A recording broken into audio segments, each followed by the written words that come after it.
सभी को नमस्कार, जय हिंद। आज मैं हिंदी व्याकरण का दूसरा भाग लेकर आ रही हूँ। कल हमने पढ़ा था वर्णमाला का क्रम कि वर्णमाला में कैसे कैसे पूरी हिंदी व्याकरण में क्या क्या क्रम होता है, किसके बाद कौन सा पद आता है। तो हमने सबसे पहले पढ़ा था वर्ण या ध्वनि, फिर अक्षर, फिर पद, पदबंध, उपवाक्य, वाक्य, भाषा। इन सब क्रमों के बारे हम सब पढ़ चुके थे कि किसमें वर्ण क्या होते हैं। वर्ण जो होते हैं जिनका खंड ना किया जा सके, जिनकी लिखित अभिव्यक्ति हो, और जो बिना स्वर के होते हैं वर्ण कहलाते हैं। अक्षर क्या होता है, स्वर सहित होते हैं, बिना स्वर के अक्षर नहीं बन पाते हैं। फिर इसके बाद हमने पद पढ़ा था कि इनमें कारक होता है, कारक लगे हुए होते हैं, कारक के साथ जो शब्द आता है वो क्या कहलाता है, पद कहलाता है। फिर हमने पदबंध पढ़ा था। पदबंध में क्या था, 4 प्रकार के थे। तो संज्ञा पदबंध था, विशेषण पदबंध था, सर्वनाम पदबंध था, क्रिया पदबंध थे। ये सब चीज़ें पढ़ी थी। इसके बाद हमने पढ़ा था लास्ट में उपवाक्य। उपवाक्य पढ़े थे कि उपवाक्य क्या होते हैं। फिर हमने बता दिया था कि वाक्य कैसे क्या बनते हैं, और वाक्य जब हम पूरी व्याकरण पढ़ाएंगे आपको तो पूरा डिटेल से फिर वाक्य बताएंगे, इसलिए हमने वहाँ ज़्यादा कुछ नहीं बताया था। फिर मैं छोटी सी पूछी थी ध्वनि क्या होती है, निरर्थक ध्वनि क्या होती है, ऐसे कुछ बताए थे। और हमने शायद कल प्रश्न भी पूछा था, हमें याद नहीं है, अक्षर और वर्ण में क्या अंतर होता है, ऐसा कुछ प्रश्न पूछा था। अगर नहीं पूछा था तो आज आप बताएंगे अक्षर और वर्ण में क्या अंतर होता है। हमें आप एक कमेंट बॉक्स में लिख के बताएंगे क्या अक्षर है क्या वर्ण है। तो आज हम प्रारंभ करते हैं व्याकरण से। व्याकरण 4 चीज़ों से मिलकर बना है। इसमें 4 खंड होते हैं व्याकरण में, बी, धन आ, धन कर, धन अन।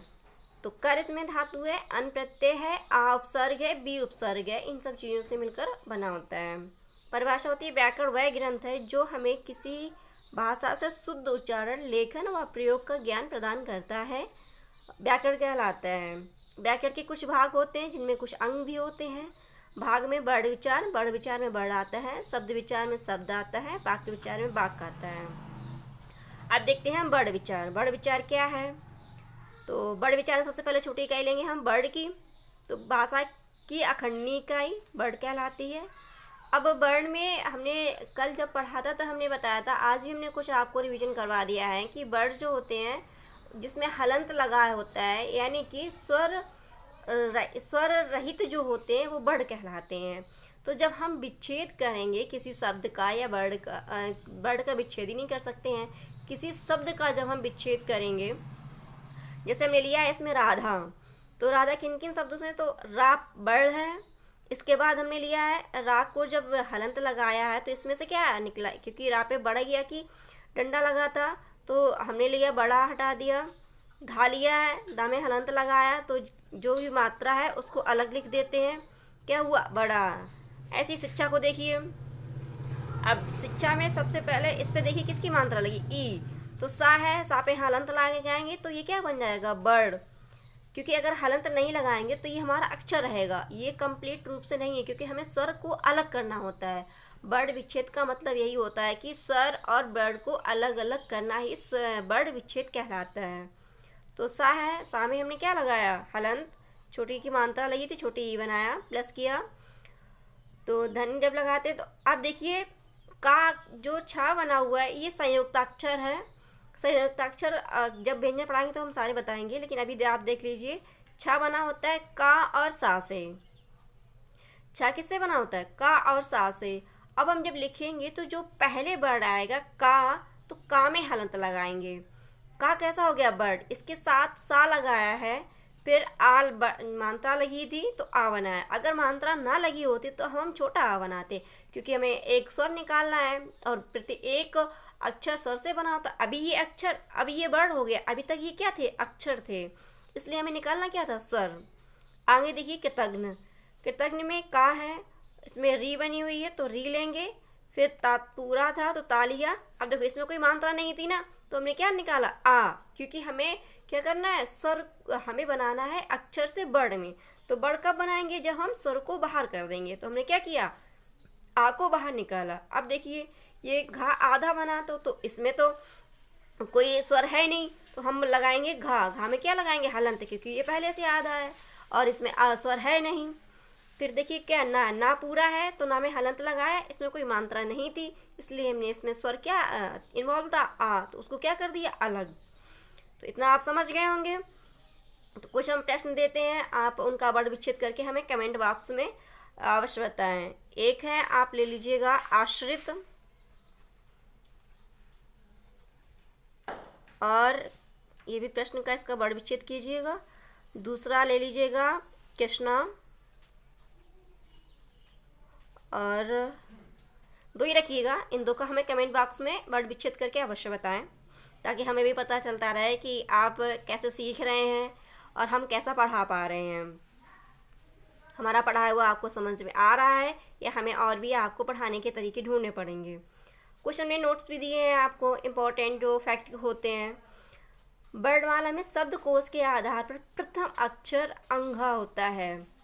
अभी तक हमने वर्णमाला, हमसे कोई अगर पूछता है कि वर्णमाला में पहला अक्षर क्या होता है, तो हम सीधा सा इतने जल्दी जवाब देंगे, क्या कहेंगे, आ होता है, क्योंकि हमने वर्णमाला आ से स्टार्ट की है। लेकिन अगर कोई पूछे शब्दकोश के आधार पर वर्णमाला में पहला अक्षर क्या होता है, तो क्या कहेंगे, अंग कहेंगे। क्या कहेंगे, अंग। ये आ से पहले आता है, तभी तो सबसे पहले प्रथम अक्षर होगा, ये आ से पहले आता है।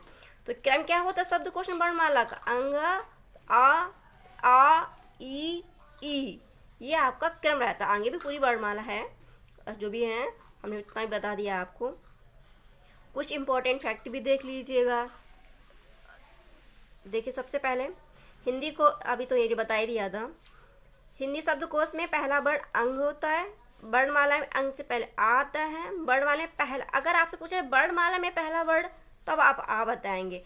यदि वो शब्दकोश लगा देता है, क्या लगा देता है, शब्दकोश, तब आप अंक करेंगे। अगर शब्दकोश नहीं लगाता है तो आपको आ ही देना है, ये इतना याद रखिएगा। शब्दकोश लगाना पड़ेगा आपको, या उसमें लगा हुआ होगा, तब आप अंक कहेंगे। हिंदी शब्दकोश में कुल वर्ण, हाँ, हिंदी शब्दकोश में कुल वर्ण 49 हैं। सरकार के अनुसार, इनकी जो भी गवर्नमेंट मानती है उसके अनुसार जो भी वर्ण हैं, व्यंजन और स्वर और व्यंजन कुल 49 हैं, स्वर 11 हैं और व्यंजन 38 हैं। इतना याद रखिए कि स्वर कितने हैं, 11, व्यंजन कितने हैं, 38। अगर आपको इस प्रश्न में ऐसा दे देता है कि सरकार के अनुसार व्यंजन और स्वर कितने हैं, या सरकार के अनुसार कुल व्यंजन कितने हैं, तब आप 49 बताएंगे। अगर आपसे स्वर पूछता है सरकार के अनुसार तो 11 बताएंगे, व्यंजन पूछता है तो 38 बताएंगे। वर्णों की संख्या, अगर आपसे कुल वर्णों की संख्या पूछ देता है, अगर आपसे ऐसे ही पूछता है, अंतर देखिए, वर्णों की संख्या पूछता है या कुल वर्णों की संख्या पूछता है, दोनों में अंतर है। वर्णों की संख्या पूछता है तो आप 44 बताएंगे, अगर आपसे कुल वर्णों की संख्या पूछता है तब आप 52 बताएंगे। इतना याद रखिएगा। जब आपसे वर्णों की संख्या पूछेगा तो स्वर और व्यंजन मिलाकर कितने, 44, स्वर जिसमें 11 होते हैं और व्यंजन कितने होते हैं, 33। अब जब आपसे कुल वर्णों की संख्या पूछेगा तब आप कितना बताएंगे, 52, जिसमें स्वर कितने होंगे, 13 और व्यंजन कितने होंगे, 39। देवनागरी लिपि में भी या देवनागरी भाषा में भी यही लिए गए थे। जो हम लोग पहले किताब हिंदी की आती थी बच्चों को छोटे छोटे क्लासों में, जब हम लोग छोटे थे तब 52 ही थे अक्षर, लेकिन अब इस समय नहीं आते हैं। तो उसमें स्वर कितने थे, 13, व्यंजन कितने थे, 39। गुरु कामता प्रसाद जी के अनुसार वर्णों की संख्या कितनी है, 46, स्वर कितने हैं, 11, व्यंजन कितने हैं, 35। संयुक्ताक्षर को छोड़कर स्वर एवं व्यंजन कितने हैं। अब देखो संयुक्ताक्षर, अभी हम आगे बताएंगे कि व्यंजन में भी संयुक्ताक्षर होते हैं और स्वर में भी संयुक्ताक्षर होते हैं। इनको छोड़कर अगर पूछा जाता है तो 44 हैं। टोटल कितने हैं, आपको टोटल वर्ड कितने हैं, 52। 52 में से 4 होते हैं व्यंजन, 4 स्वर जो संयुक्ताक्षर हैं वो व्यंजन में भी हैं और 4 ही स्वर में हैं। वो आगे बताए, लिख भी तो दिया है हमने। स्वर कौन से हैं संयुक्ताक्षर वाले, ए, ऐ, ओ, औ। व्यंजन में छ, त्र, ज्ञ, श, ये आपके व्यंजन में हैं। तो इतना आपने देख लिया है। अब आगे देखते हैं इनके बाद क्या आता है। हमने ले रखा है हिंदी वर्णों को कितने। अब हम स्वर से प्रारंभ करते हैं, उनका विभाजन देखते हैं, विभाजन के बाद जो भी चीज़ें हैं उनको क्रम से हम पढ़ेंगे। तो हिंदी वर्णों को 2 भागों में बांटा गया, सब जानते हैं, स्वर और व्यंजन में। अब स्वर से देखते हैं, स्वर क्या है, स्वर को जानते हैं। स्वर उन वर्णों को कहते हैं जिनका उच्चारण स्वतंत्रता से होता है और जो व्यंजनों के उच्चारण में सहायक होते हैं। मतलब ऐसे कि ये जो खुद से बने हैं, किसी से निर्भर नहीं है, वो क्या कहलाते हैं? स्वर कहलाते हैं। और प्रत्येक व्यंजन से भी जुड़े रहते हैं, यानी कि कोई भी व्यंजन है वो बिना स्वर के नहीं बना हुआ है। हिंदी वर्णमाला में स्वरों की संख्या 11 ली गई है। अब देख लीजिए सारे आ ई उ री ए ओ औ। ये कितने हैं? 11 स्वर। अंग और अंगहा को किशोरीदास वाजपेयी ने अयोग बहा बताया है। इन्होंने इनकी स्वर में गिनती नहीं की, उन्होंने एक अलग इनका वर्गीकरण कर दिया है कि ये क्या है? अयोग बहा है, ये स्वर नहीं है। कुछ इंपॉर्टेंट नोट्स देख लीजिएगा। री का दीर्घ रूप री होता है। आप इतना अंतर देख लीजिए कि ये री ऐसे बनती है और ये री ऐसे बनती है, परंतु ये केवल संस्कृत भाषा में प्रयुक्त होता है। ये हिंदी में केवल इसकी मात्रा ही प्रयुक्त की जाती है, इसका कोई हिंदी में प्रयोग नहीं करते हैं, बट संस्कृत, लेकिन हाँ संस्कृत में इसका प्रयोग होता है। हिंदी भाषा में अंग्रेजी भाषा का एक आगत स्वर भी है जो केवल अंग्रेजी भाषा के शब्दों में प्रयुक्त होता है। जैसे हमने लिखा डॉक्टर, डॉक्टर ऐसे बनाते हैं तो बिंदी नहीं रखते हैं, सिर्फ ये बना देते हैं। हॉस्पिटल, ऐसे शब्द जो हैं जिन पे सिर्फ ऐसे बना देते हैं आधा चंद्र बिंदी, तो ये क्या कहलाता है? आगत। अब हम देखते हैं स्वरों का वर्गीकरण। विभिन्न प्रकार के स्वरों का वर्गीकरण है। नंबर 1, उत्पत्ति के आधार पर। उत्पत्ति के आधार पर 2 भेद बताए गए हैं। मात्रा या उच्चारण के आधार पर 3 भेद बताए हैं। ओष्ठ की आकृति के आधार पर 3 भेद बताए हैं। जिह्वा या जीवा के आधार पर 3 भेद हैं। मुखाकृति के आधार पर 4 भेद हैं। उच्चारण स्थान के आधार पर 4 भेद। अब आप इसमें कंफ्यूज मत होइएगा कि ऊपर भी दे दिया उच्चारण के आधार पर, नीचे भी दे दिया, ऊपर 3 दे रहे हैं, यहाँ 4 दे रहे हैं। ऊपर क्या है? मात्रा या उच्चारण के आधार पर। नीचे क्या है? उच्चारण स्थान पर। जब हम बोलते हैं तो उनका एक स्थान भी होता है कि किस स्थान से हम क्या बोल रहे हैं। तो उच्चारण स्थान के आधार पर 4 भेद हैं। नासिका प्रकृति स्वभाव के आधार पर 2 भेद हैं। आगत विदेशी अंग्रेजी ग्रहित स्वरों के आधार पर 1 भेद है। एक भेद का सिर्फ वही आगत ही होता है, इसमें आगत लेते हैं, जो भी हमने ऊपर बताया था। हॉस्पिटल जैसे लिखते हैं, डॉक्टर लिखते हैं, तो इसमें क्या होता है? तो इसे पूछ देते हैं कि ग्रहित स्वर क्या है, ऑप्शन दिया होता है, ये वाला बना देते हैं और भी अक्षर बना देते हैं। तो सिर्फ इतना ही पूछते हैं कि आगत स्वर क्या है, तो आगत स्वर पूछ देते हैं, नहीं तो ग्रहित स्वर। इन दोनों में कभी कन्फ्यूज मत होइएगा, दोनों एक ही हैं, लेकिन ये पूछ देते हैं, इसलिए हमने आपको बताया। तो कितने हमने भेद बता दिए हैं? उत्पत्ति के आधार पर, मात्रा के आधार पर, ओष्ठ की आकृति के आधार पर, जिह्वा या जीवा के आधार पर, मुखाकृति के आधार पर, उच्चारण स्थान के आधार पर, नासिका के आधार पर, आगत या ग्रहित स्वर के आधार पर। ग्रहित स्वर के आधार पर एक ही है। अब हम पहला लेते हैं उत्पत्ति के आधार पर। तो उत्पत्ति के आधार पर सबसे पहले क्या लेंगे? स्वरों उत्पत्ति के आधार में बताई दिया 2 भेद होते हैं, मूल स्वर या संधि या संध स्वर। मूल स्वर को एकल स्वर भी कहते हैं, संधि या संध स्वर भी कहते हैं। ये दूसरा भेद हो गया।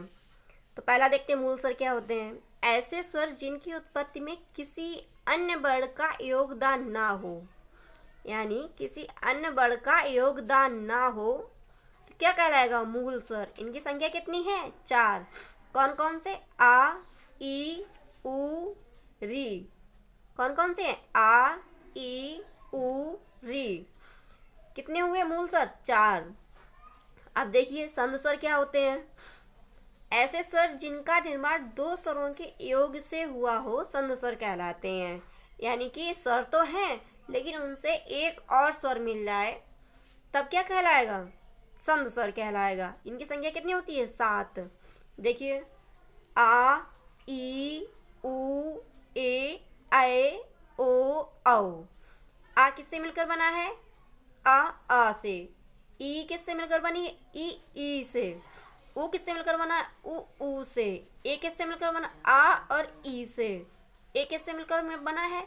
आ और ऐ से। देखिए ए किससे मिलकर बनी है? आ और ई से। अब देखिए ए किससे मिलकर बनी है? आ और ऐ से। ओ किससे मिलकर बना है? ऊ और ऊ से। औ किससे मिलकर बना है? आ और औ से। तो इतना तो आप समझ गए होंगे कि जो छोटा ओ है यानी ओ है वो किससे मिलकर बना है? आ और ऊ से। औ किससे मिलकर बना है? आ और अ से। तो इसलिए इन्हें क्या कहा गया है? संध स्वर, क्योंकि ये किसी न किसी से मिलकर बन रहे हैं, इसलिए इन्हें क्या कहा गया है? संध स्वर। मूल स्वर क्या है? जिनकी उत्पत्ति खुद से ही हुई हो, कोई और ना शामिल हुआ हो, तो क्या हुआ है? मूल स्वर। आगे देखिए, मात्रा के आधार पर जो लिया है, मात्रा के आधार पर कितने भेद हैं? 3 भेद। मात्रा के आधार पर 3 भेद हैं। ह्रस्व स्वर या एक मात्रिक स्वर या लघु स्वर या मूल स्वर या प्राथमिक स्वर या छोटा स्वर। आप कंफ्यूज मत होइएगा, इनको अलग अलग नाम से कभी कभी पूछ देते हैं, तो आप इससे दुविधा में ना रहें कि हमने ह्रस्व स्वर पढ़ा था या एक मात्रिक क्या है या लघु क्या है। तो ये सारी चीज़ें एक ही हैं। ह्रस्व स्वर, एक मात्रिक स्वर, लघु स्वर, मूल स्वर, प्राथमिक स्वर, छोटा स्वर, इन सबको एक नाम से ही बुला लेते हैं। दीर्घ स्वर, इन्हें क्या कहते हैं? द्विमात्रिक, यानी कि जिसमें 2 मात्रा हो, इन्हें गुरु स्वर भी कह देते हैं, मिश्र स्वर भी कह देते हैं। तीसरा है पृथु स्वर या त्रिमात्र, यानी 3 मात्राएं, इन्हें वैदिक स्वर भी कहते हैं। आइए देखिए ह्रस्व स्वर कौन कौन से हैं। इनके उच्चारण में 1 मात्रा का समय लगे। कैसा समय लगे? 1, यानी कि हम जल्दी से बोल दें, कोई भी बोलने में देरी ना करें। इनकी संख्या कितनी है? 4, यानी कि जो अभी हमने आपको मूल स्वर पढ़ाया था, मूल स्वर में तो हमने 4 संख्या बताई थी। कौन से? आ, ई, उ, री, यही सेम बताए थे। तो वही ह्रस्व स्वर हैं, क्योंकि टोटल स्वर तो 11 ही है। अब उनका अलग अलग विभाजन हो गया कि किस आधार पर किनको किस में रखा गया है। तो ह्रस्व स्वर कौन से हैं? आ, ई, उ, री। अब आप देखिए कितनी जल्दी से बोलते हैं, समय नहीं लग रहा बोलने। आ, ई, उ, री, बिल्कुल भी समय नहीं लगा। अब आप देखेंगे जैसे दीर्घ में, इनके उच्चारण में 2 मात्रा का समय लगे, यानी कि जो ह्रस्व स्वर हैं उनमें 1 मात्रा का समय लग रहा था, इनमें क्या है? 2 मात्रा का समय लगे, अथवा ह्रस्व में से 2 गुना समय अधिक लगे। क्या लगे? ह्रस्व से जो ह्रस्व में 1 मात्रा का समय लग रहा था, यानी कि थोड़ा समय, ऐसे मान लीजिए आप थोड़ा समय लगे, लेकिन उससे ज़्यादा समय किस में लगना चाहिए? दीर्घ में। दीर्घ की संख्या कितनी है? 7। कौन कौन से? आ, ई, उ, ए, ऐ, ओ, औ, ये सारे क्या हैं? दीर्घ स्वर। सारे क्या हैं? दीर्घ स्वर। आ, ई, उ, ए, ऐ, ओ, औ, तो आपने देख लिया है। अब इसमें भी विभाजन कर दिया गया है कि दीर्घ स्वर भी हम अलग अलग तरीके से जानते हैं। दीर्घ स्वर में भी कुछ मूल दीर्घ स्वर होते हैं और कुछ संयुक्त दीर्घ स्वर होते हैं, क्योंकि अभी हमने पीछे आपको बताया था, संयुक्ताक्षर को छोड़कर जब हमने संख्या बताई थी तब हमने बताया था कि 52 में से हमने 8 घटाए थे, जिसमें 8 व्यंजन थे, 8 में से 4 व्यंजन थे और 4 स्वर थे। तो हमने बताया था आपको कि जो 4 स्वर भी संयुक्ताक्षर होते हैं और 4 व्यंजन भी संयुक्ताक्षर होते हैं। अब आप वही चीज़ यहाँ देखिए, मूल स्वर क्या है? आ, ई, उ। ये मूल स्वर इसलिए है कि ये जो मूल स्वर है, तो मूल स्वर से ही ये बने हैं, इसलिए इन्हें हम क्या कहें? मूल दीर्घ। मतलब किससे बने हैं? मूल से। लेकिन 2 बार मिला आ, तो ये क्या हो गया? दीर्घ। तो इसलिए इन्हें क्या कहा गया? मूल दीर्घ स्वर।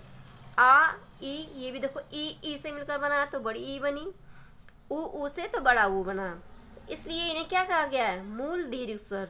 अब इस संयुक्त दीर्घ क्यों इन्हें कहा गया है? अब देखिए, ए है, इनमें समान थे मूल, एक मूल है, दूसरा भी मूल ही है, लेकिन दोनों असमान हैं। कैसे हैं? दोनों असमान, इसलिए हम इसको संयुक्त दीर्घ स्वर में लिया गया है।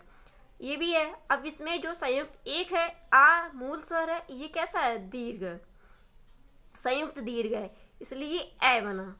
उ मूल स्वर है, उ भी मूल स्वर है, लेकिन दोनों असमान हैं, दोनों मूल स्वर हैं लेकिन दोनों असमान हैं, इसलिए क्या बना? ओ बना, और ये इसीलिए कहलाया संयुक्त दीर्घ। औ को देखिए तो अ है, ओ है, प्लस औ से मिलकर, इससे मिलकर बना है। एक है मूल दीर्घ, मूल स्वर है, दूसरा क्या है? दीर्घ, तो इसलिए दोनों से मिलकर क्या बना? औ। तो अब आप ये समझ गए होंगे कि मूल दीर्घ क्या है और संयुक्त दीर्घ क्या है या संयुक्त स्वर क्या है। अब आपसे कभी कोई पूछे संयुक्त स्वर क्या कहलाए, कौन कौन से होते हैं, तो आप बताएंगे ए ओ औ। किस लिए कहलाते हैं, ऐसा भी हमने आपको बता दिया कि जो इनकी उत्पत्ति है वो होती है तो मूल स्वर से तो होती है, लेकिन मूल स्वर असमान स्वर होते हैं। मूल स्वर कैसे होते हैं, असमान, इसलिए इनकी उत्पत्ति कैसी रहेगी, असमान।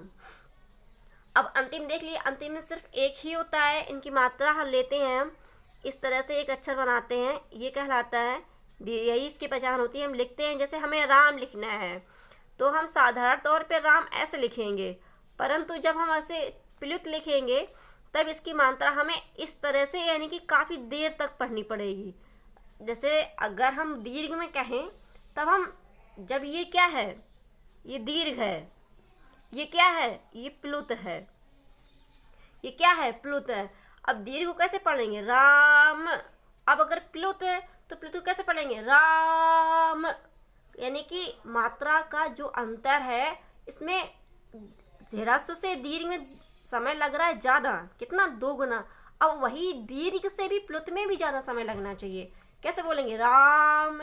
तो इसे डबल मात्रा ना लगा के, 2 मात्राएं ना लगा के ऐसे बना देते हैं, तब इसकी जो उच्चारण होता है काफ़ी, डा नहीं है, डा मत समझना, इसमें ऐसे नहीं लिखते हैं, इसे ऐसे लिखते हैं, इस तरह से इसके ऊपर लाइन नहीं करते हैं। तो ये क्या हो गया, तो इसलिए हम ओम जब लिखते हैं, ओम का उच्चारण किस तरह से करते हैं, ऐसे करते हैं। सबसे इम्पोर्टेंट यही है, जब ओम लिखते हैं, ओम क्या है, प्लुत, ओम क्या है, प्लुत। ओम का उच्चारण कैसे करते हैं, ओम, काफ़ी देर तक बोलते हैं, यानी कि जिसमें हमारी जो उच्चारण है काफ़ी समय ले। जब हम बोले साधारण तौर से काफ़ी समय लग जाए तो क्या कहलाएगा, प्लुत। इतना ही इनमें अंतर था। प्लुत पूछ देता कभी, वैदिक स्वर क्या है, तो वैदिक स्वर आपका एक ही है, यही है जो सबसे ज़्यादा समय लेता है। सबसे इसका उदाहरण है ओम। जब हम बोलते हैं तो ओम नहीं बोलते हैं, क्या बोलते हैं, ओम, इस तरह से बोलते हैं। अब आप इतना समझ गए होंगे। आगे का जो 2 भेद हमने बता दिए वर्गीकरण का, तो इसके बाद हम कल पढ़ाएंगे, इतना समय है। कुछ क्वेश्चंस भी अब हम एक साथ सारे क्वेश्चंस पूछेंगे, उनके आप हमें कमेंट बॉक्स में आंसर दें। जो आज हमने प्रारंभ में क्वेश्चन पूछा था आपको वर्ड और अक्षर में, वो बताएं। इससे पहले भी हमने उनका वर्ड विच्छेद पूछा था 2 शब्दों का, उनका वर्ड विच्छेद हमें कमेंट बॉक्स में अवश्य बताएं। और वीडियो कैसा लगा अवश्य बताएं, लाइक और सब्सक्राइब भी करें। जय हिंद।